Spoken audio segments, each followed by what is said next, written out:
Good morning, YouTube. Tomorrow, we're going to go on a over 1,000 mile road trip in the truck. So are you recording all of the nefarious activities? For you channel, my name is Dan and we're at my house. And tomorrow morning, I'm leaving at 4 a.m. because I got to drive way up to Chicago in the middle of the winter. I'm not super excited about this. So for like 1,100 miles or so, it should take me somewhere between 16 and 18 hours, depending on traffic. That's why we're leaving at 4 a.m. because I want to avoid Dallas rush hour. And we're going to be picking up a trailer. So I wanted to get a tandem trailer. We have my little single car hauler. It's a 20-foot trailer. And we decided to get a bigger trailer so that we can haul 2 cars. So we're getting a 40-foot trailer. And it's a gooseneck. So I've never actually had a gooseneck. It'll be my first time trying to hook up with it. Hopefully it goes all right. But I bought all the gooseneck stuff. Watched some YouTube videos on how to hook them up. Doesn't look like it's a big deal. And from what I've read and people have said, they drive much better than the bumper pulls anyways. Yeah, it's gonna suck. Anyway, this one I'm filming now because tomorrow morning I'm just gonna hop in the truck and go, and I'm not gonna probably record anything until sometime after daylight. But I've got it set up just in case. Got my little air mattress, my little bed in case I need to. So if I need to sleep, I'm gonna crash at a truck stop on the way home. That's the problem with having the truck and trailer is it's harder to stop at like a hotel, especially once we have the 40-foot trailer. Probably can only stop at like truck stops, so it's going to be a little bit challenging. So let's hit the road tomorrow morning, and I'll see you guys once we are going.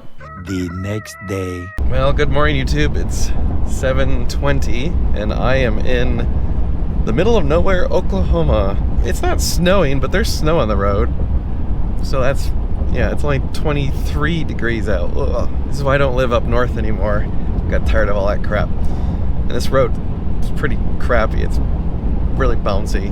Making crazy good time because last night my son woke me up around 1 o'clock and then I tried to go back to sleep.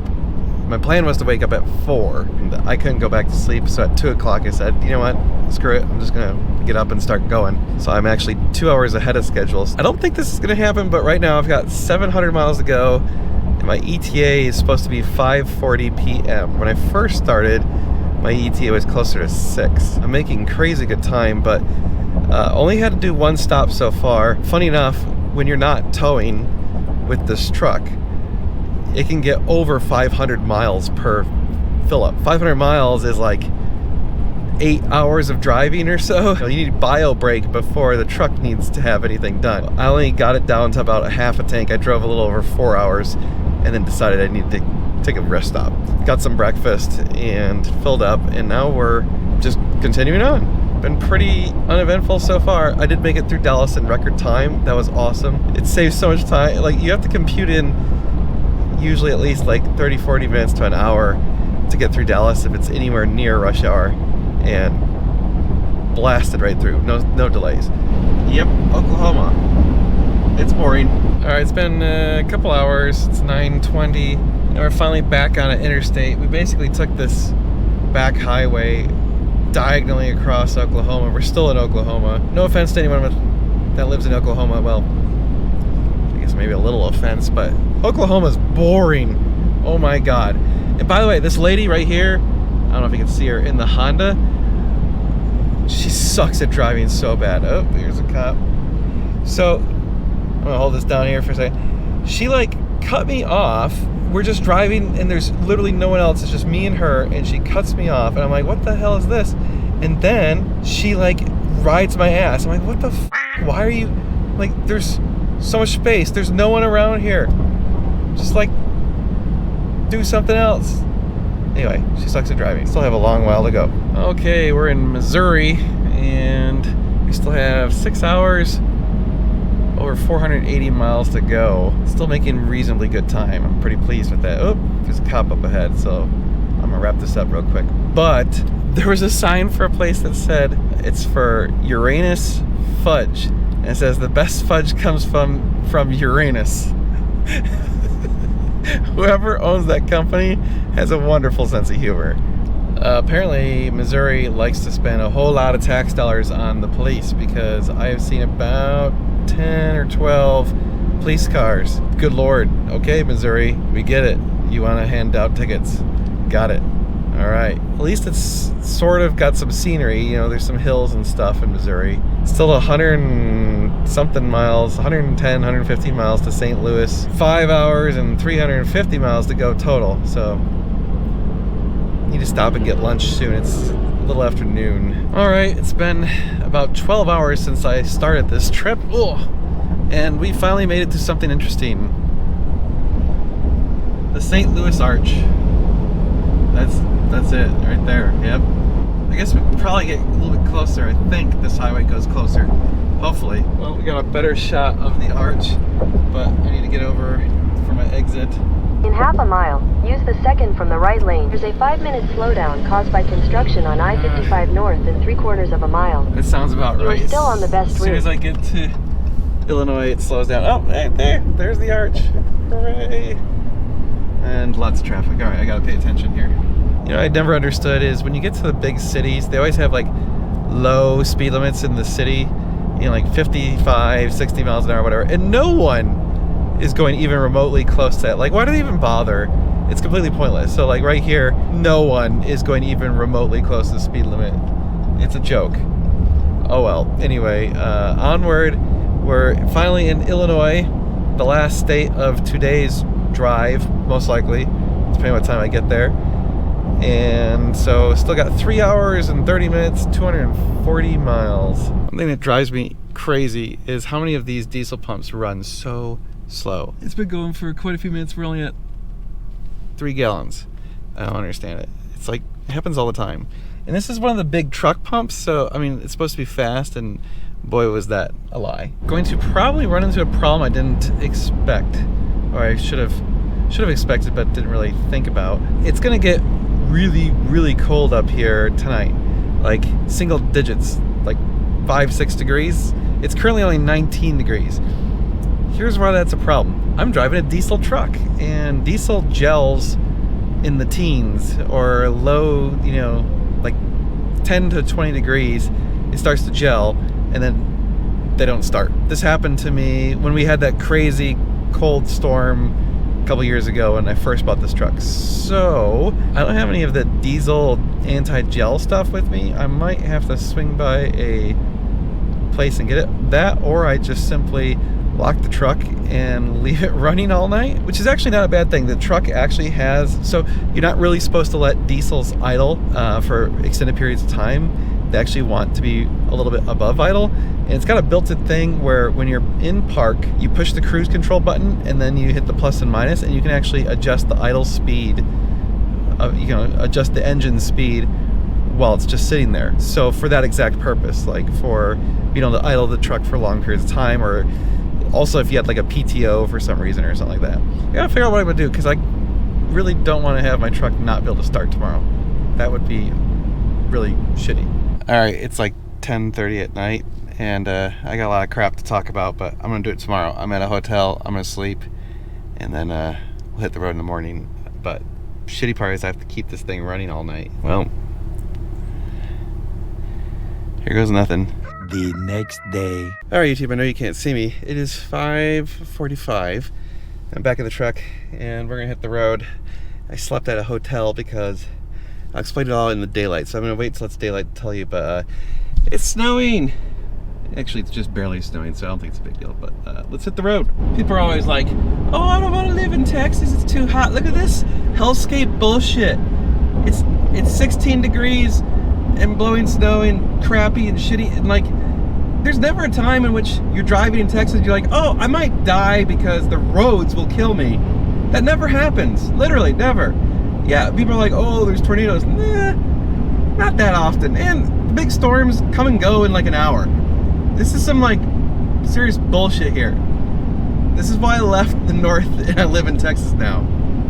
And admittedly, this is actually nowhere near as bad as it was about 5 minutes ago. It's actually clearing up a bit. Still, this sucks. All right, still have 3.5 hours to go, 244 miles. Not making super fast progress, and I still have stories to update, but it's still just barely daylight now. It's now 7 o'clock. Let's wait till it gets a little brighter. Okay, I just got a harsh lesson, reminder that none of my vehicles are set up for this shit.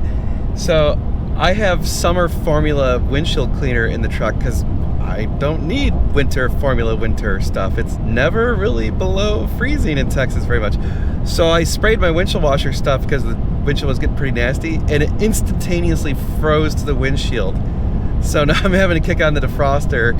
It's slowly going away, but look at, well, I don't know if you can see it that well, but it's sprayed up and totally froze. Thankfully, my driver's side sprayer, I guess, is frozen shut and it didn't work. Yikes, that could have been really disastrous if it would have done both sides. I hope it didn't crack or freeze my tank. I think not, because I left the engine running. That's another reason. Thankfully, I left the engine running all night, because I may have not been able to start the truck this morning due to having summer, like summer diesel in the truck down in Texas. They don't put the anti-gel stuff in the diesel. But here's what happened. I arrived at the trailer last night at about 6 p.m. Dude was super, super cool. His buddy was super cool. His wife was super cool. Very, very nice. Gearheads love it. They had a badass pole barn.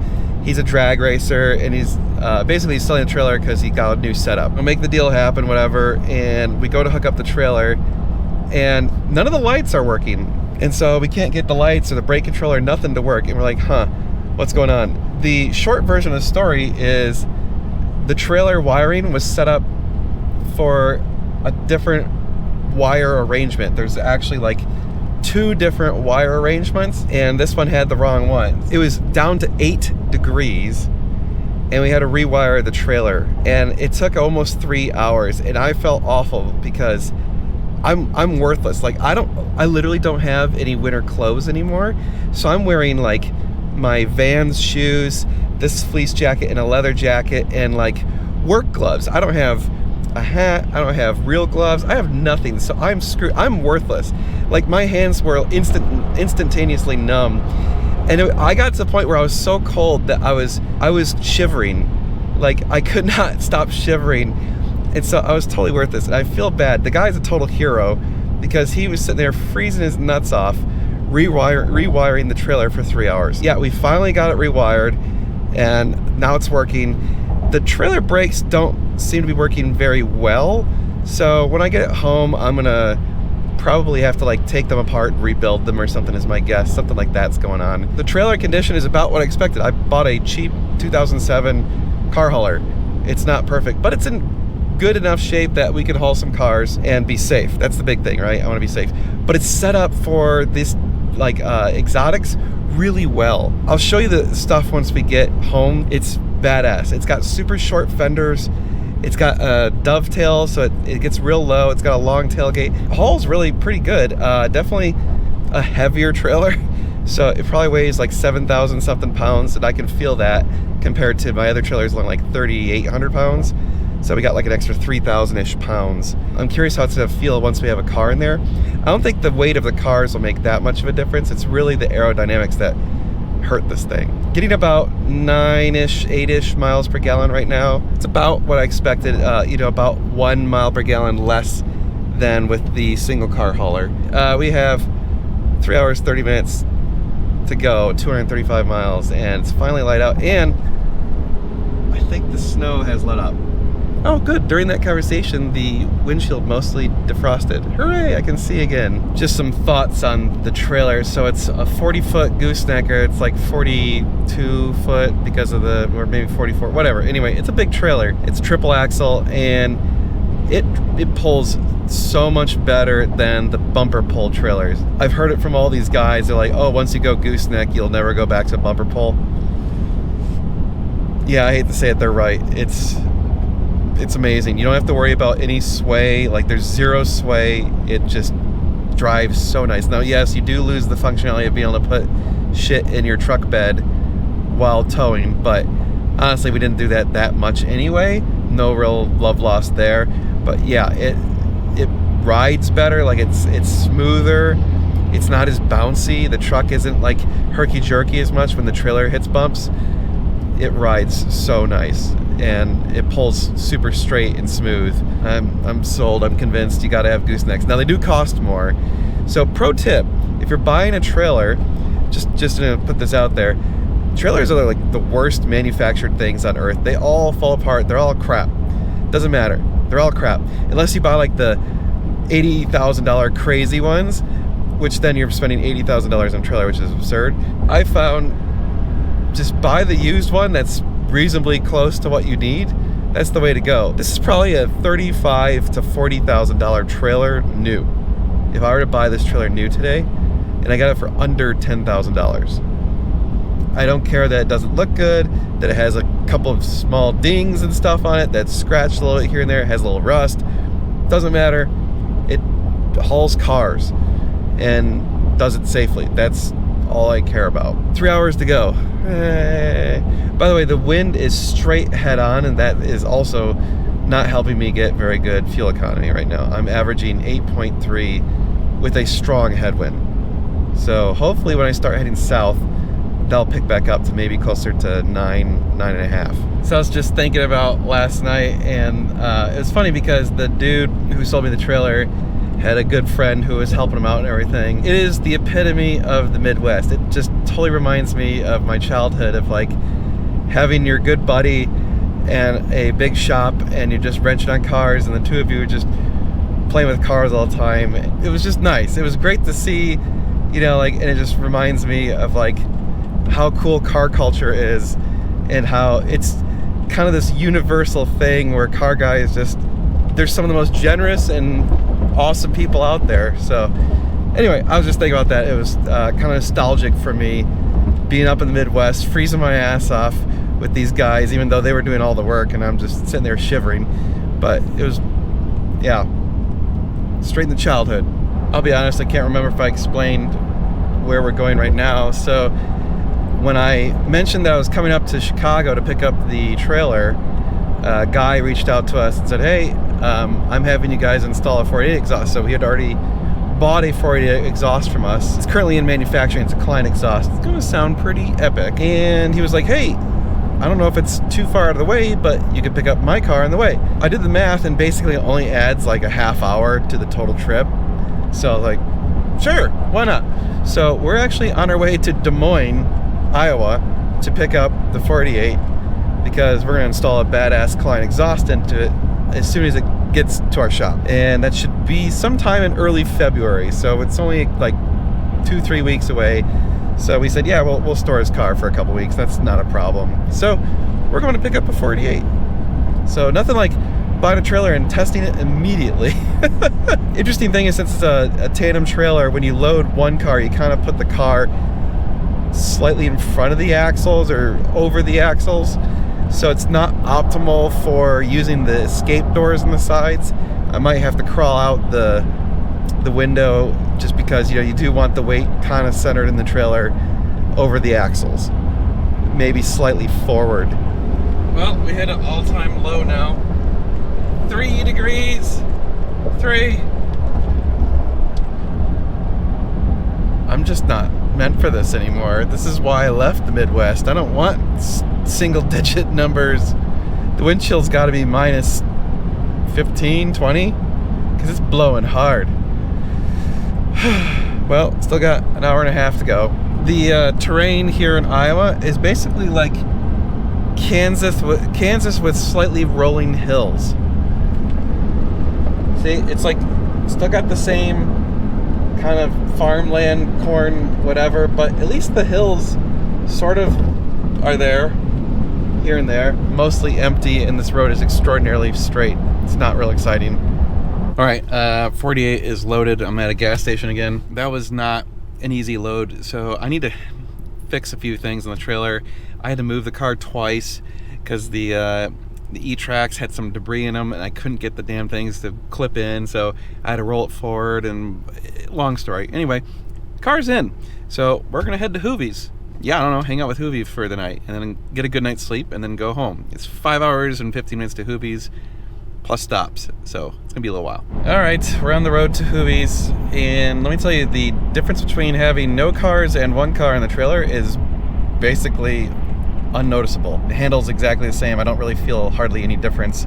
Maybe slightly longer lead times on braking, and maybe accelerating's a little bit slower, but you know, the drive feel of it, like bounciness, whatever, identical. It doesn't change at all. I definitely need to do some work on the electronic brakes because they're not braking hardly at all. They're not helping much, and I'm not sure what's up with them. I'm gonna have to test them when I get home, but I definitely want them to work better than they are. I'm not pleased. We'll fix that, and then I'm gonna redo some of the wiring.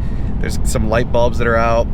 Just some stuff, right? I just need to fix some stuff. I just saw something I haven't seen in, I'm gonna say 30 years, maybe 25 years. A lady was driving a minivan and I passed her and she was swerving all the road. I'm thinking, oh, she's on her cell phone. No, she had an actual paper map out. It was sitting there with the paper map trying to drive while looking at the map. All right, those still exist. Cool. So I'll get her a smartphone before she crashes. I don't know if any of you do this, but whenever you're driving and Google gives you an alternate route or something because of an accident, it's like, here, there's a slowdown, take this other route.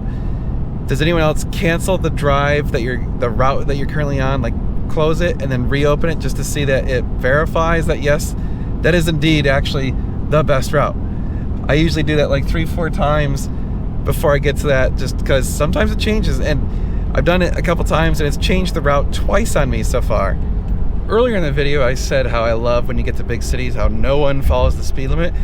The exception to that rule apparently is Kansas City, Missouri, because Missouri is apparently a police militarized industrial state and they have police cars everywhere. There's so many police cars in Missouri. It's unbelievable. Like, there are just constantly police cars. Oh yeah, that's a big hole. Yeah, it's just awful. Second of all, just a note, why are the speed limits on your highways 45 miles an hour, Kansas City? They're no longer highways at that point. They are just regular roads with exit ramps. That's it. Everyone in Kansas City sucks at driving, by the way. Awful, awful city for driving. Okay, I think I accidentally proved my theory correct, because literally the second we get into Kansas City, Kansas, everyone starts speeding. It's because Missouri sucks. Sorry, Missouri. Y'all suck. Well, last stop of the day, getting filled up, and still got an hour and a half, but this one was fuming it. I definitely risked it. You guys haven't seen the trailer yet. I just realized I haven't even really showed it. Well, I'll walk around probably tomorrow or the next day. I don't know. Anyway, I'll walk around at some point. It's too cold to really give you a good overview of it. Well, we're almost there. At least we're getting a kind of cool sunset. Still got about another 5 minutes away. Alright, YouTube, made it to Hoovies. We just filmed an episode of April's Garage and I am in it. So that'll be fun. That should be coming out probably before this video comes out. So that was cool. And I just realized I totally forgot to film anything with Hoovie. I'm an idiot. Anyway, they're going to bed. I'm going to bed. It's late. I'm probably not going to film a whole lot here. I just mostly am crashing for the night, honestly. I needed a place to stay. It was along the way. He was gracious enough to let me stay. So thank you, Tyler and April, for letting me stay. We did a little talk about some stuff. You'll see. Just go watch the video. I know you guys already probably do. It's still pretty cold. Good news is the weather held off, and tomorrow I'll be home in my own bed and get to see my kid and wife. So tomorrow, like I said, we'll show you the trailer once I get situated. So we'll see you tomorrow. And yeah. The next day. Well, good morning, YouTube. It's 7 a.m. We're in Oklahoma, and there is actually a pretty sunrise, not sunset, sunrise coming up this morning.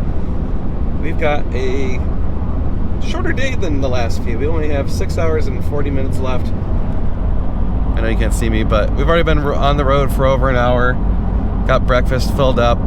So probably got 2 more fuel stops, and we got to go through Dallas, which is always yeah, fun. Okay, YouTube, it's been quite a while. We only have 3 hours, 7 minutes left, and we just did the east-west split on I-35 in Dallas and Fort Worth.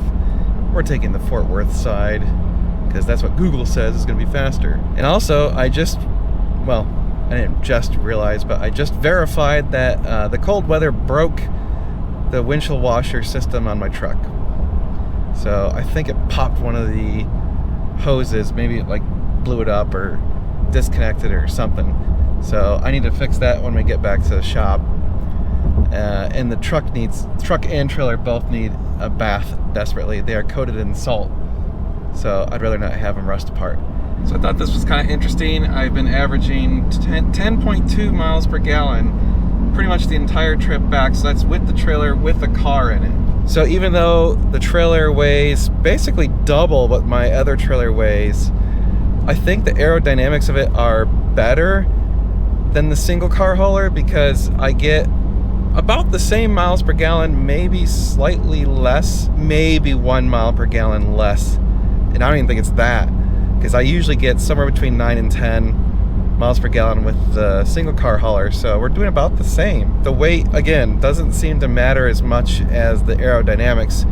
It just, it's a big windbreak sitting on the truck. But I think because it's a gooseneck and it's closer to the truck, the air kind of rolls off the truck and breaks up on the trailer easier than it does when you've got a bumper pull and you've got this gap of air between the truck and the trailer. I'm sure someone who knows this stuff could actually say something about it, but I'm not a fluid dynamics expert. Anyway, onward. We'll get back to the shop today, and then I'll show you the trailer. Grabbing a quick bite for lunch. Stopped at Slavacek's. Got a brisket kolache. It's a requirement to get a brisket kolache or something like that. Actually, it's chopped beef, but it's legit. You got to go to Slavacek's. It's so good. Anytime I'm going from Dallas back to Austin, gotta stop at Slavacek's. And I also got some other kolaches for Meg and stuff. Well, I'm not sure what's going on, but it looks like they have the entire other side of the highway blocked off. Ooh, bad stuff. Ooh, oh damn, that got caught on fire. That sucks. That sucks bad. Well, glad we're not going that way. Well, as you can see, made it back to the stub. Well,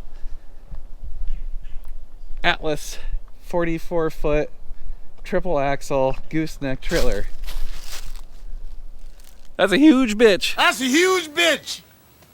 So I know you're thinking, well, so like, there's a hole right there where it popped through, and it's got some corrosion. Oh look, someone tried to break in multiple times, I'm sure. Yeah, that happens. Some rust. Tires are new. That's good. So a couple of the lights don't work. Gotta fix a couple of the lights. It's obviously coated in a layer of salt and shit. Some more rust. Yeah, something happened here and there and there. What else is going on?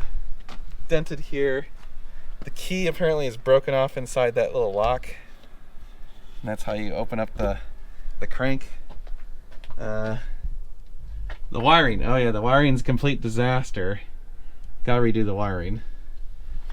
Some rust, rust and stuff. Go along this side, a little bit of warpedness right there, maybe hit something. A couple of screws just kind of chilling, coming out.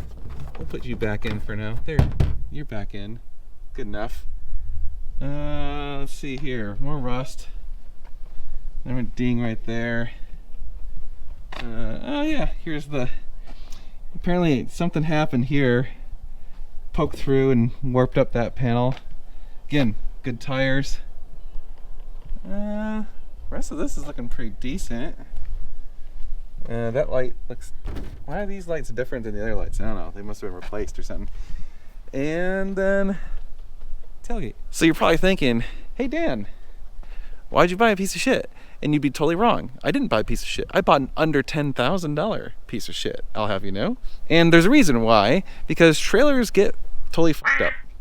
I bought that brand new trailer, the little 20-inch, or the 20-footer. I bought that brand new, and it immediately got messed up. Someone tried to break into it. They stabbed the panels. Someone decided to beat up my trailer last night. Someone beat the shit out of the trailer. Great. It actually did get broken into later. Yeah, you piece of shit. It takes him about 3-4 minutes to break in, and then he just kind of looks around the trailer and then takes off because there wasn't much in there. So all he did was break my trailer for no reason, didn't steal anything. And then someone tried to break into it again while I was in storage. 3 separate incidents in only, 2-3 years, and you know, just stuff's messed up, inside of it's messed up. So I was like, you know what, why am I throwing all this good money at a trailer? Because to buy this trailer brand new would probably be at least $30,000 to $40,000, or under $10,000 for it already to come up. I like that. Then I don't have to worry about it. Oh dude, there's literally a woodpecker tapping away at the tree.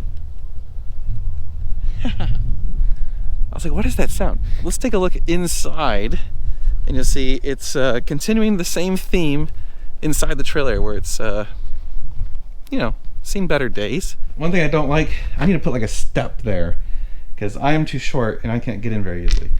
But okay, get the little attic area. We can put some stuff here. The spare tires, I need to mount them to this wall or something so that they're out of the way. That should be pretty easy. It's already rigged for a bunch of wiring and lighting and stuff. I just need to figure out how they have it set up. It looks like they're AC plugs, so they don't turn on with the light switch. Like this light switch turns on the center lights, but not the side lights. So I need to figure out what's up with that. But oh, hey look, there's the 488 we picked up. Hooray! It's actually really, really nice. Once we get out of the trailer, I'll have to show you that. It's a beautiful, beautiful spec. Well, you can see there has been leaks, and he told me that. Probably need to replace some of the screws. Like it's literally probably coming in at the screw right there. So just need to seal it up a little better, because it is, he said it's a single piece roof. So probably only where the screws are going through is where there's some leaks. I need to just like put some gaskets or something there, you know? But otherwise, it's got inlaid E-tracks, which is really nice. That one's that's seen some better days. We have to zip some screws in here and there. The E-tracks, I ran into a problem. So when I was trying to load this, I couldn't get the E-tracks to clip in because there's so much debris and crap in the E-tracks. So I need to like just clean out the entire trailer really well. We just need to do a little bit of sprucing up, and this thing will be great. Otherwise, it's in really good shape. You could theoretically put a bed up here and sleep in the trailer, but I don't know if I'd want to do that. I guess, you know, if you did that, you need to add some sort of door latch or something. So you don't get sealed inside, because that would really kind of suck. Let's get the 488 out, and then I guess I want to wash the trailer. Oh, there's some more rust right there. You know, again, it comes pre-messed up. This is great. All right, I just want to give it a quick wash so it's not covered in the salt and de-icing stuff, because it's, you know, that stuff helps make it rust even more than it already is. So just gonna give it a quick rundown, soap it up. Not like I need it to be, I don't want to, it doesn't need to look good. I just want it to not be covered in salt. All right, YouTube, trailer's washed. Looks good in the yard. It's a good lawn ornament. Didn't get a chance to wash the truck. Meg called and I have to get home to take care of the kiddo. So yeah, we'll wash the truck tomorrow. But anyway, I hope you guys enjoyed this little road trip adventure. Yeah, I'm totally reminded of why I don't live in the Midwest. It's too cold, and I hate the salt, and I hate the cold and snow and all that crap. It's great to be back in Texas wearing t-shirts and enjoying 60-degree weather and washing cars outside. So anyway, like, share, and subscribe, hit the notification bell, check out normalguysupercar.com. That's our website where you can buy parts and services, and ngsupercars.com, our dealership. You guys are amazing. Thank you so much for watching. We'll be doing a lot of cool car stuff. You're going to want to stay tuned. It's going to be sweet.